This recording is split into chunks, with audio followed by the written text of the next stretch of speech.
Na pagod na kasi ako lumakad. Okay. Ayun, kaya nagawa siya ng paraan.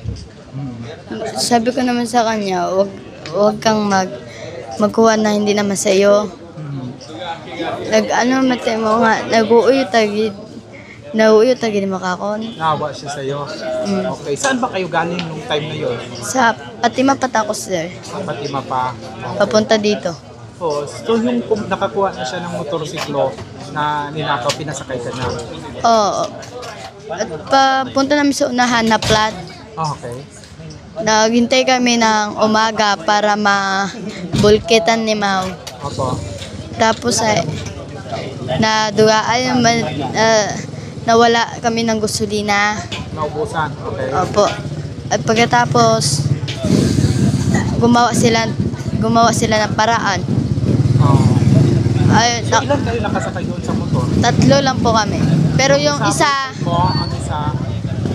Ang isa. ay si Romy, Okay. yung Kasama- nakalaya.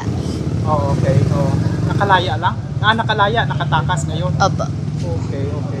So first time ba yan na mangyari yung ganon? First time ko ngayon sir. Okay. So ilang araw sa inyo yung motorsiklo?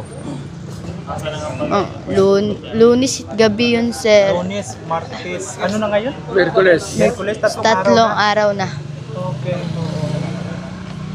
So ito talaga ang patunay na gagawin ang lahat dahil sa iniibig. Ikaw ang reason kung bakit siya nakuha ng motor. Ha? Sana all. Ano kuya? Aray ko, sana all daw. Parang kinikilig ka dito sa relasyon. Ha? Naranas ko rin yan.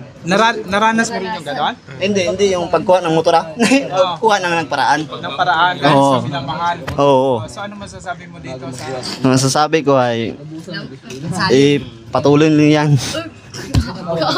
ang pagmamahalan ng Pagmamahalan, hindi yung pagkuha ng motor? pagkuha ng motor. Ayun. Ay Oo, ay nadanasan kami dati. Aba, Bata yung kinakasama ko dati, may anak pa kami. ang makin ang lahat, no? Oo.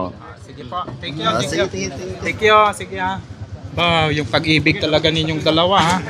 Pagpatuloy ang pag-ibig, ang pagkuha ng motor, hindi ha? Okay, sige.